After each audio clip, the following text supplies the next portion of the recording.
Hello, everyone. This is Jay Dobbins, your host of the Marvel DC Universe Fan Club, and we are now at episode 143.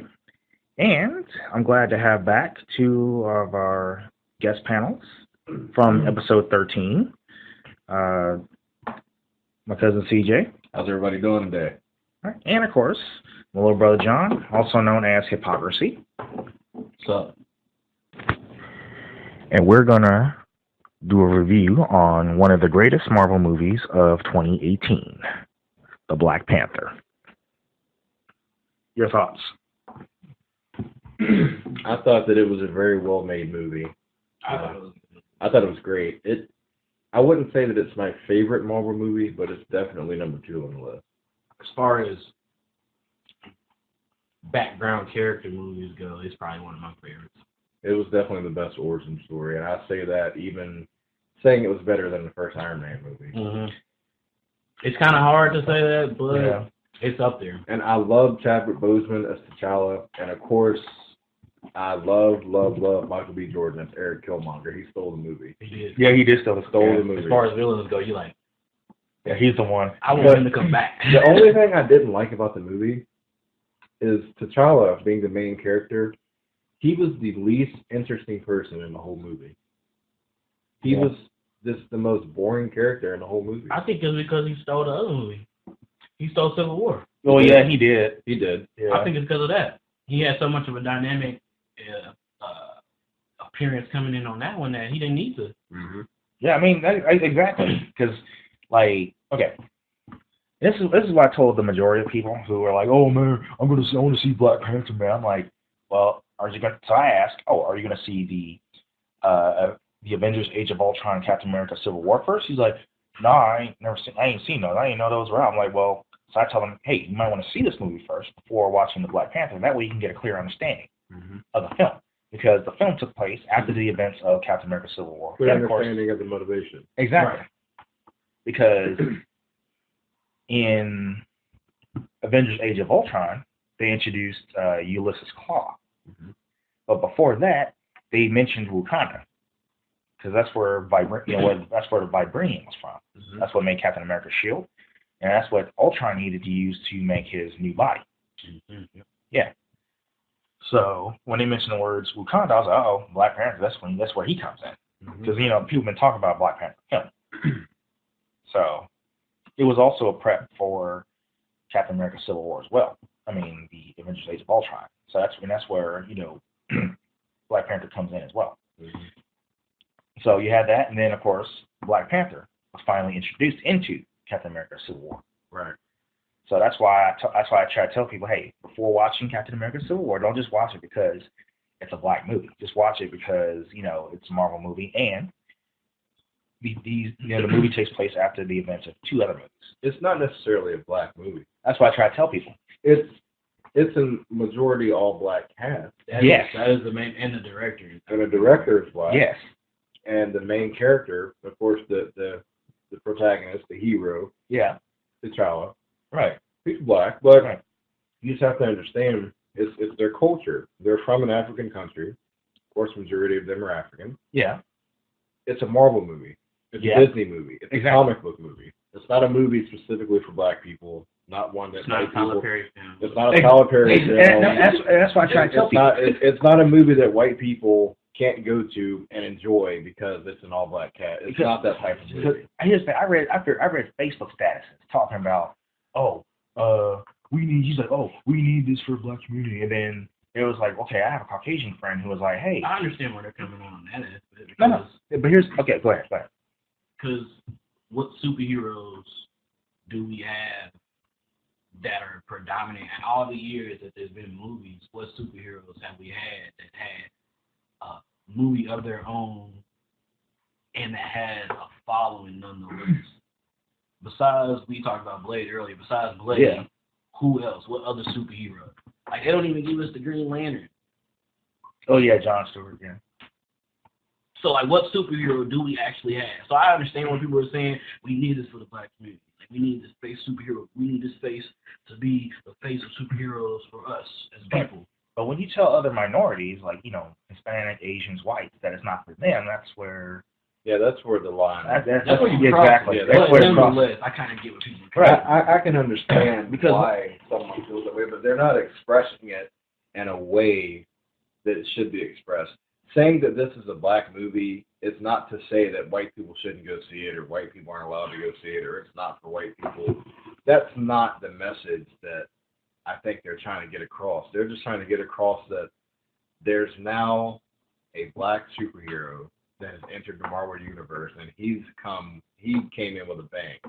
Yeah, most definitely. And he's here to stay. He's tough. He's tougher than most. He's got more money than Tony Stark and Bruce Wayne put together. He's a bad man. It just shows a person in power of color in power. Yeah. Besides, Batman has his power. He doesn't have a power. His power is he has money. Same sense with T'Challa. He has an numerous amounts of money, and he just so happens to have something that'll give him basically superhuman strength, superhuman speed, agility. But there's a lot of things. There are a lot of things that, T'Challa is capable of doing that they don't even touch on in the movie. Such as there's a series where T'Challa brings back the Army of the Dead from Wakanda, because one of T'Challa's abilities is he can control the dead, and they don't even touch on that in the movie. And there are a few things that he's able to do that I don't think the Marvel Universe has a fit for just yet, but he's a very dynamic character. He's more than just an African guy wearing a cat suit. As Falcon so eloquently stated in Civil War. Yeah. But again, it's not a. There should be no racial barriers around this movie. Yeah. This movie did do something very special, I guess you could say, for the black community, in the sense that as a little black kid, you're running around with your friends, we want to be this superhero, we want to play this game. I want to be Captain America. I want to be Captain America. I want to be Tony Stark. Well, a little black kid can say, you know what, I want to be T'Challa. That's what I want to be. I want to be the Black Panther. In that sense, yes, I can. Now they got different. I could be Killmonger. Yes, I can be Killmonger, or a little black girl could say, well, I want to be Shuri, or I want to be Okoye. I mean, or Ayo. Yeah, in a sense, I can understand how it is a big step up. But again, there shouldn't be any barriers. What if a little white kid says, well, I want to be the Black Panther because he's awesome? Of course, they get offended. They shouldn't, because the Black Panther is something that can be passed down to somebody. Right. Exactly. But here's the thing. I wouldn't be offended. Matter of fact, I saw an Asian guy dressed in the Black Panther suit when I was at Planet Comic-Con. It didn't bother me at all. I'm it shouldn't. That shouldn't bother you any more than it should bother a white person, a black person dressing up like Wolverine, or Superman, or Batman. I had to confront one guy. Was like, because I was talking to my friend, my Caucasian friend, who was like, "Oh man, dude, I love Black Panther because he loves Fantastic Four as well." So I was like, "Oh," he's like, "This is a cool movie," and he's like, and somebody overheard an African American overheard the conversation and said, "Dude, this ain't for y'all." I'm like, "Wait a minute, it ain't just for us.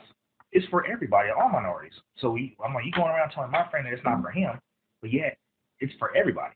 Because anybody who's a Marvel fan. The movie is for anyone that is a Marvel or comic book fan. Exactly. It doesn't matter what color, what gender, what you are. Purple or polka dot. Exactly. Listen, that's what I try to tell the person. Anyone who says that is ignorant. And those people do not represent the Marvel or the superhero community by any means. Of course not. Not at all. That's the thing. The majority of them I know, the majority of African Americans that I know who saw the movie, didn't even watch any of the Marvel films at all. That's why I was like, well, you have to.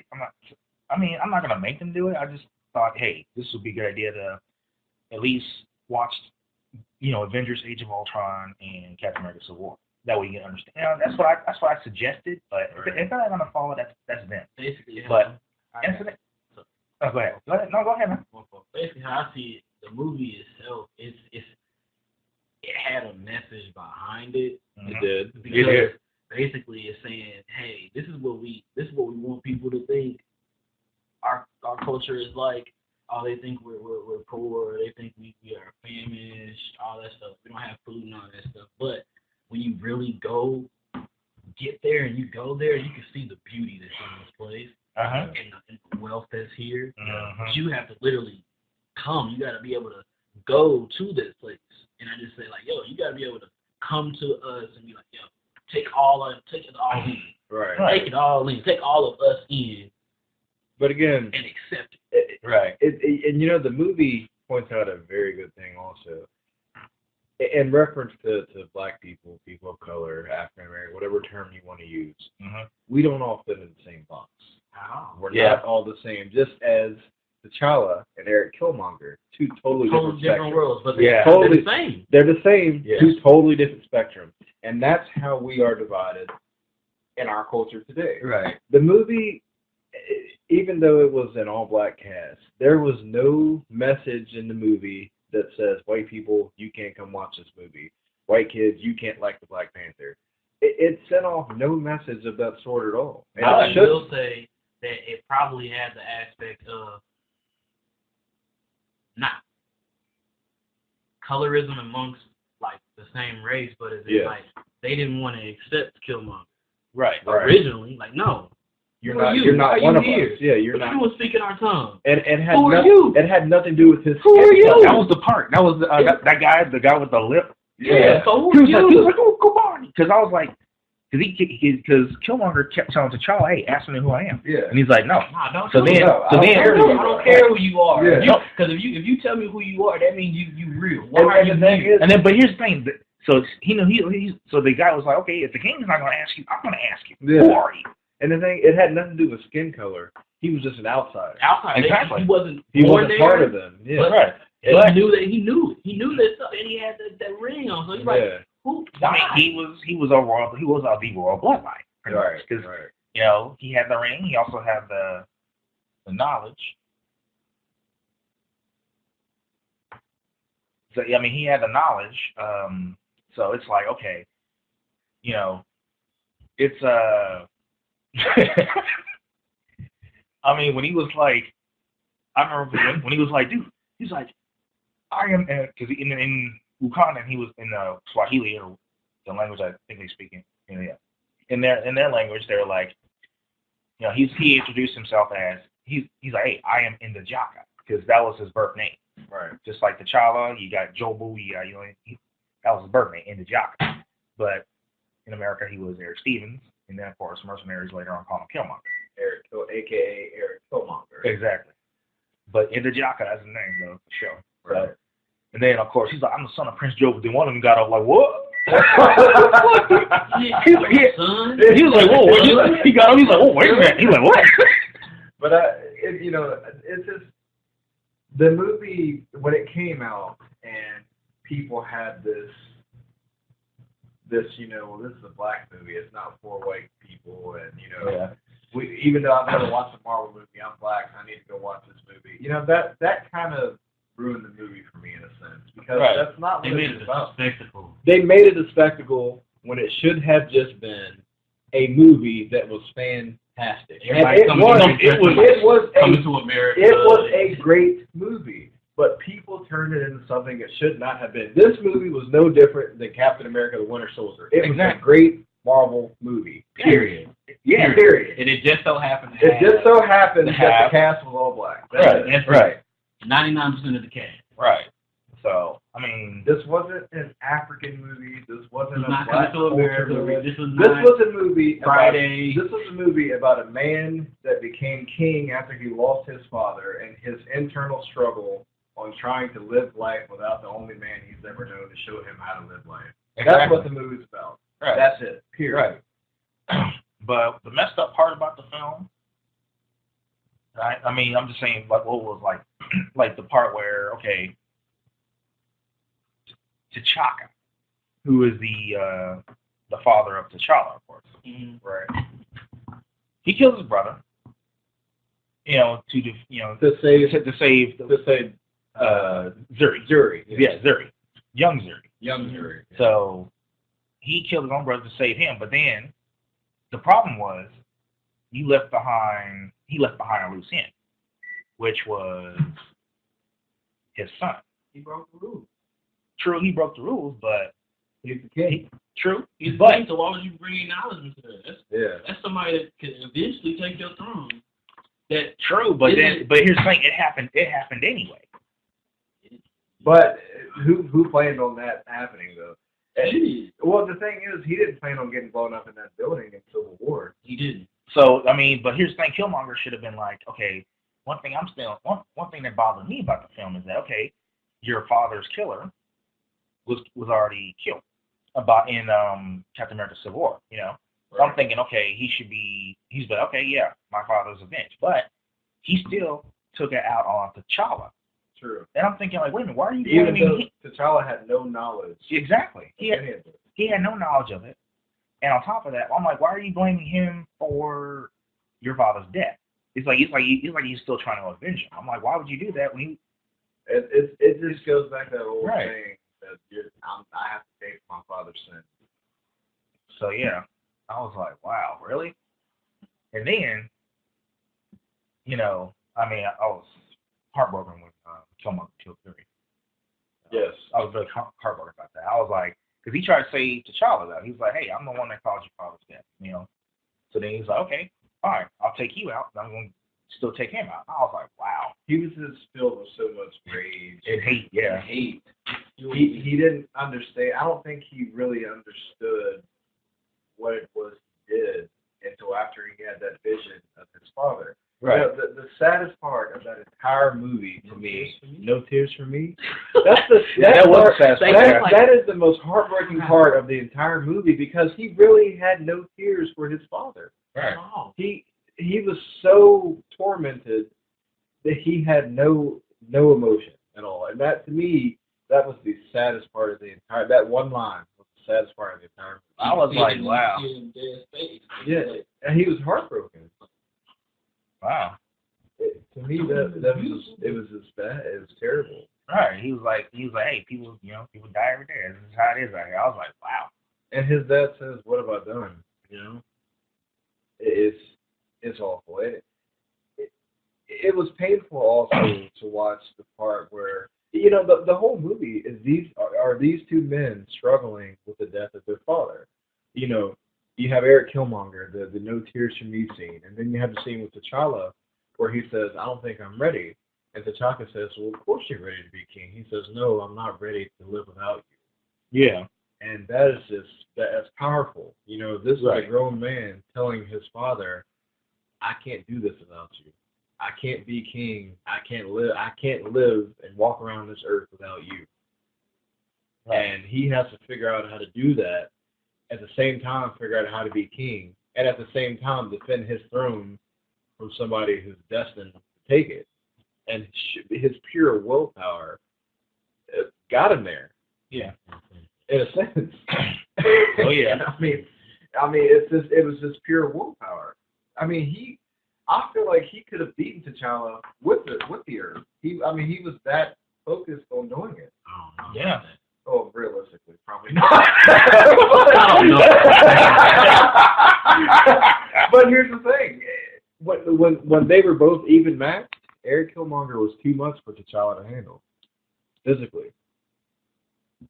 Yeah, that's what I was like, wow. Didn't he just come back from battle? It's still. He just came back from getting shot in the chest with a grenade launcher. But even at the end luckily, of the movie, he had the armor on though. He had just got shot in the chest with a grenade. But even at the end of the movie, when they both had the herb, the magic heart-shaped herb, and they both had on Black Panther suits, T'Challa, he was still getting the best of T'Challa. T'Challa made one move, and Killmonger even said, "That was a good move."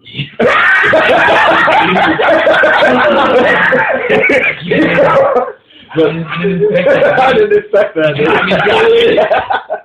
But that movie ended with a very powerful message when Eric Killmonger said, "I'm not going to let you take me back and fix me to just put me in prison."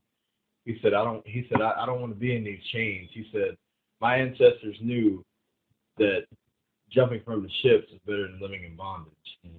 I was like, dang. That was I don't. Yeah, he said, "Throw me in the ocean with my ancestors who knew that jumping from the ships is better." I don't remember how he said it, verbatim, but it was powerful. Mm-hmm. It was powerful, and the movie essentially ended on that quote.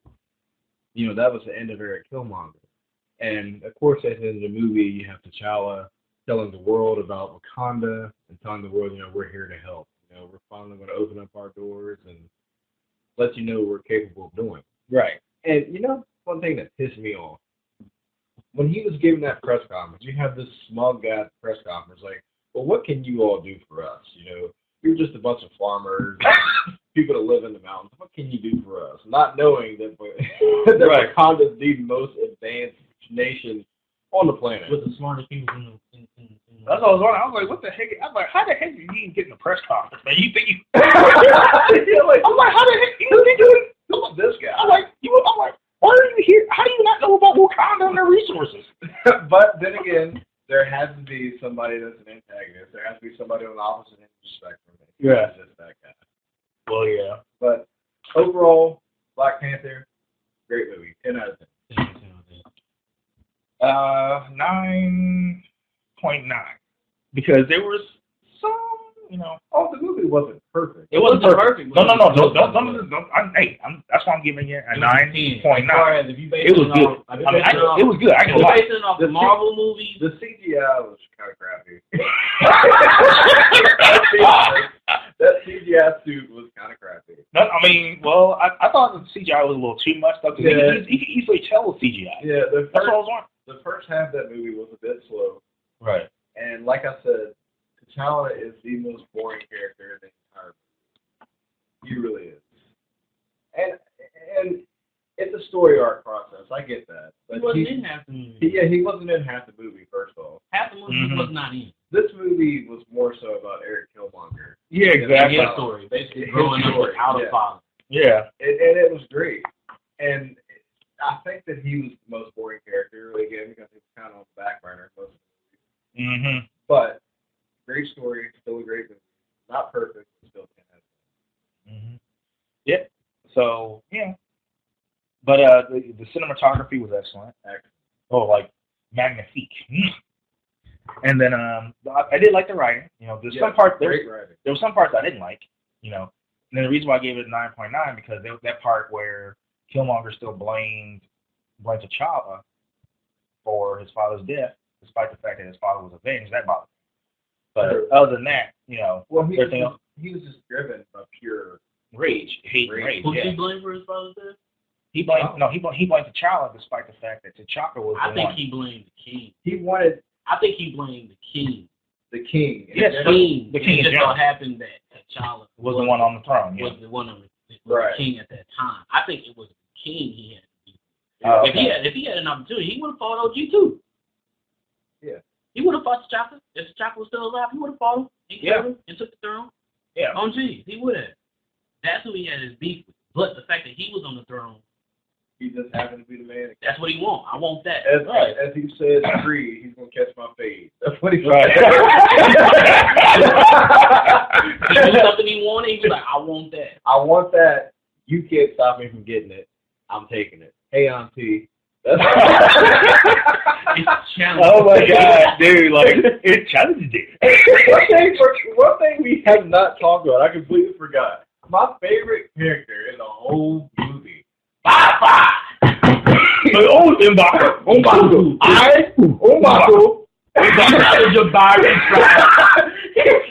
have walked from the mountain. And we will not have it. We will not have it. We will not have it. He said, glory to Hanuman. Right, because that's the thing. I'm just watching the movie. I'm like, so I was like, oh, it's trying to be there. And obviously, you hear the. I'm like, what the heck is this? You cannot speak, colonizer. Right. If you open your mouth again, I'll speak to my children. I'm just kidding. He giggles. He goes.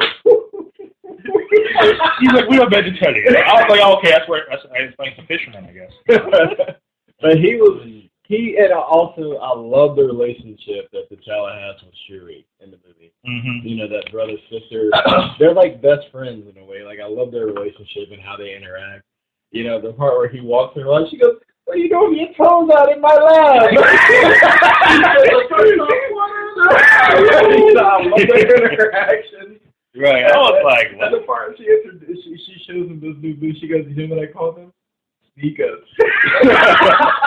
Oh, dude. Okay, I like the part with the suit where he he kicks the suit. He just flies back. I was like, delete that like, don't delete. See, I had a dream about that one time. I'm one of the scientists in there.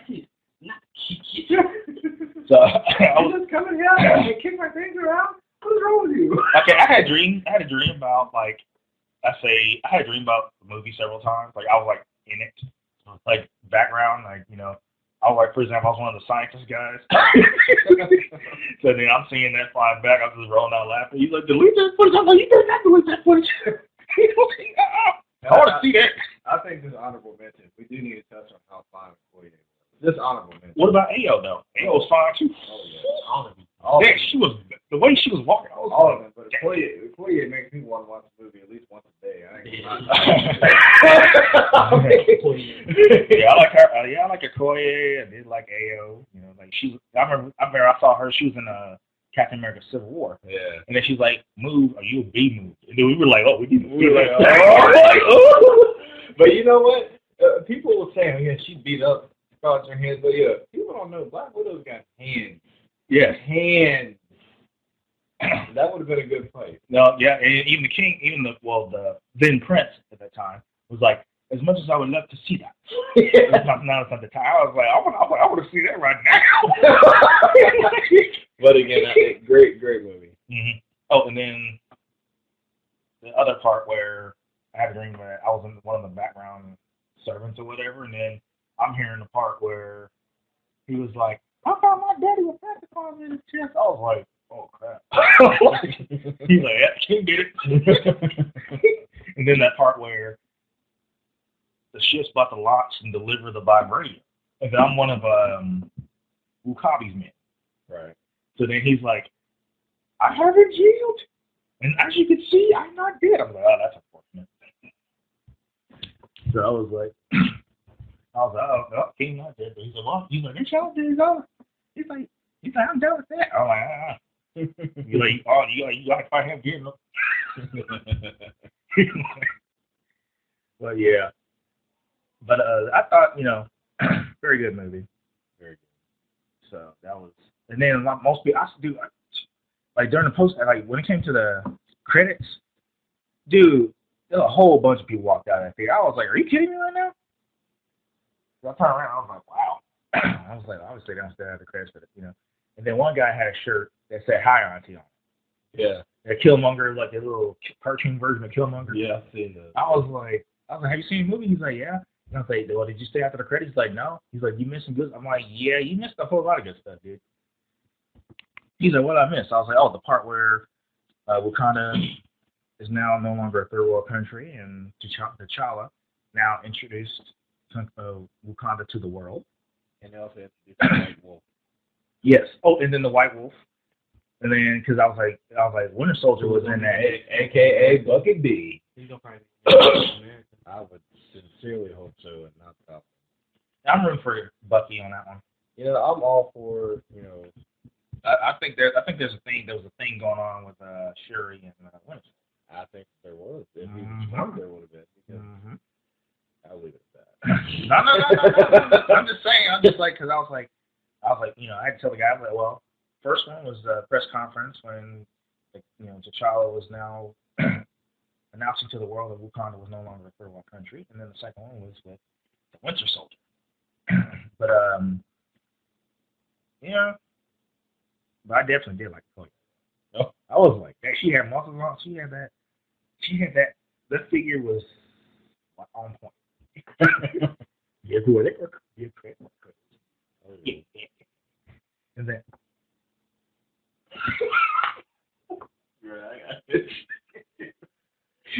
Okay. Yeah. So, still, I would have given it a 10 if I had gotten a better understanding of the film as far as that one part that John explained to me. So, but the part where he was still blaming the king, that part. That's what. But I mean, him, it was just the position. Right. So that's why I was like, if I had got a better understanding of that, I would have, gave it a 10. Because I thought there was some flaws, but other than that, bam. I'll watch that again and again, and again, and again, and again. That's how good that movie was, you know. So, oh, and then I did love that Stan Lee cameo though. Yes. People were like, ah, and then people were looking at me, and then my friend Regina was like, ah, because she was like, yeah, that's you, that's your boy, man. I was like, yeah. Stan Lee is, Stan Lee did an interview before Black Panther came out about how important this movie was, and he made the same point that I made. A little black kid can now say, hey, I want to be a Black Panther, or a little white kid, or a Chinese kid, Yeah. But he also said, Black Panther was his second favorite character out of all of his characters. Of course, Spider-Man. Yeah, exactly. Everyone knows Spider-Man is his favorite character. Exactly. But he said that the Black Panther was right there at number 2 on his list. Mm-hmm. He said that this was his most important movie he's ever made. I remember when I was like, I think I was like 11, going on 12, and my dad bought me 2 Fantastic Four comic books that featured the Black Panther. He was first featured in that. Exactly. So I'm just saying, that's the only comic book. I only had 2 issues of. That's the only comic book I have with Black Panther in it, because he was an ally of Fantastic Four. So that's why I was like, oh, cool. I still have it in good condition. I do regret not bringing that Stan Lee to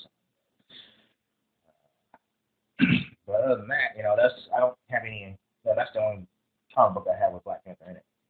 But I am going to buy some hardback covers, because there were some interesting comic books. I mean, there's some interesting graphic novels of the Black Panther I thought was pretty cool. Right. I was going to get some of those. Right. But see, I collect a whole lot of comic books though, because it just got confusing, man. It reboots so much stuff. So that's I just thought, okay, that's problem. I mean, that's the only problem I have. So. But mainly, I'm more focused on the House of M universe, the mainstream universe, the Ultimate Universe, Civil War universe. I'm interested in things like that. Right. Yeah, there are a lot of great stories, and there's some that I don't think can be put into the cinematic universe simply because they're so complex. But the Marvel storyverse itself is just so vast. It has so many great stories that people never know about until they actually read the comics. Right. That's where the true not believing. Right. The true thing is right. And they gear these movies towards people. If you've never read a comic book, you can watch these movies and enjoy them because you can follow the story. And that's okay, because they put little Easter eggs in these movies. Like for instance, Black Panther. Trying to think of a good Easter egg in Black Panther. Can't think of one right off the bat.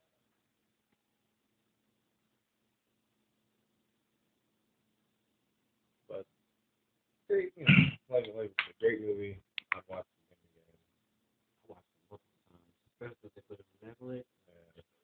I've been watching it. Yeah. I'd say I've seen the movie at least probably 50 times. Yeah. I mean, but is there anything else you guys would like to talk about for the, as far as Black Panther goes? I love the cast. I think they did a great job casting everybody. Like I said, M'Baku is one of my favorite characters. Michael B. Jordan was phenomenal. Very Killmonger. He's a great actor. He upped the ante as far as villains go. He did up the ante as far as villains go. And my thought was Infinity War has to go hard with Thanos. They can't let Michael B. Jordan be the best Marvel villain, and they sure enough did. With Josh Brolin. But I guess we'll save that for another podcast. But all in all, it has its flaws, but great movie. That's bad to say about it. Yeah, I mean, I ain't got anything bad to say about it either. Right. So, all right, cool. Well, that sums up everything. I would like to thank everyone for listening to this podcast, and I would like to thank CJ and my little brother John, also known as Hypocrace, for participating in this episode. Thanks for having me. Thanks for having us. Oh, Appreciate anytime, it. anytime. And feel free to visit us and like us on Facebook. We're available on iTunes and the Google Play Music app. And I would like to say good day to you all and wish you all a Happy New Year. Stay frosty, Stay my frosty, friends. my friends.